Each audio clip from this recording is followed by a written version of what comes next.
3, 2, 1, action. Hey guys, how you doing? It's KL Melvin. And I wanted to say happy Sunday. Today is December, I think 14th?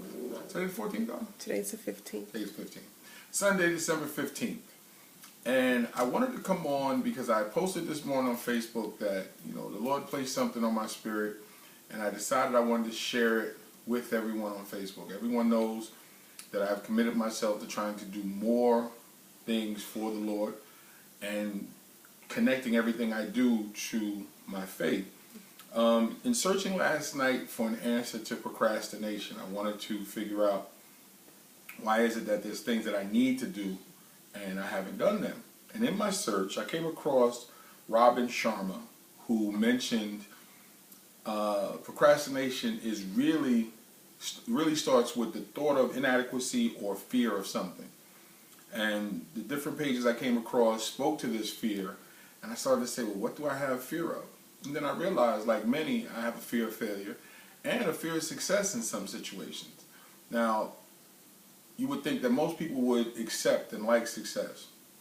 But in actuality, success means that you now have to move from a particular position that you're in now to one that you may not be comfortable with because you may not understand what the new position is going to require.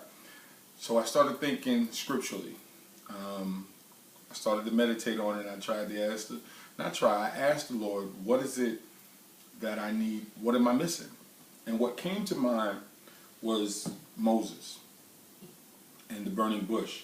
And if you read Exodus 3 and 4, what you'll see is that Moses recognized who God was when he was called.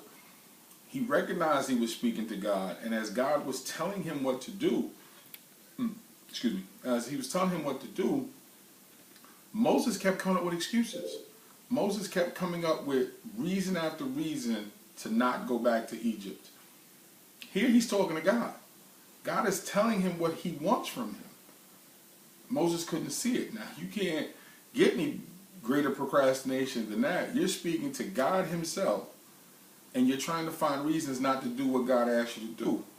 So in reading Exodus 3 and 4, it made me start thinking, we have to listen to the Lord to move to that next level.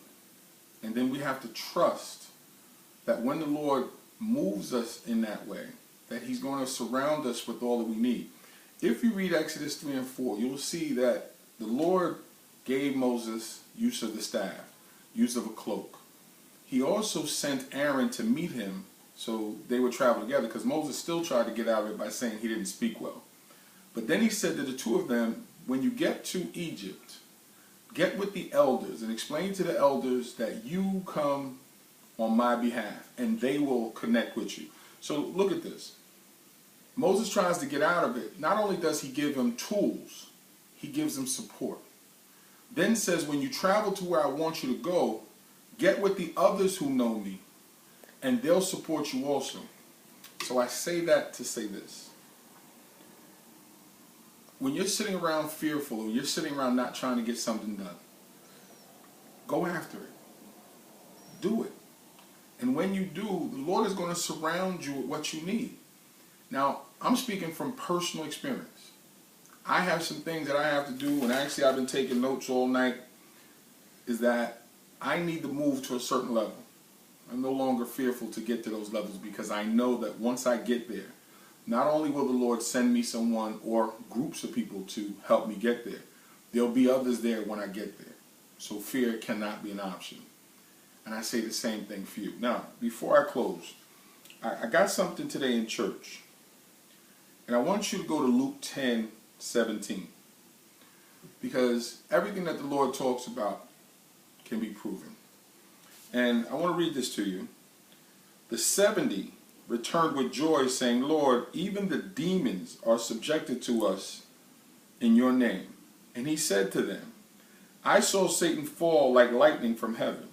Behold, I give you the authority to trample on serpents and scorpions, and over all of the power of the enemy, and nothing shall by any means hurt you. Nevertheless, do not rejoice in this, that the spirits are subject to you, but rather rejoice because your names are written in heaven.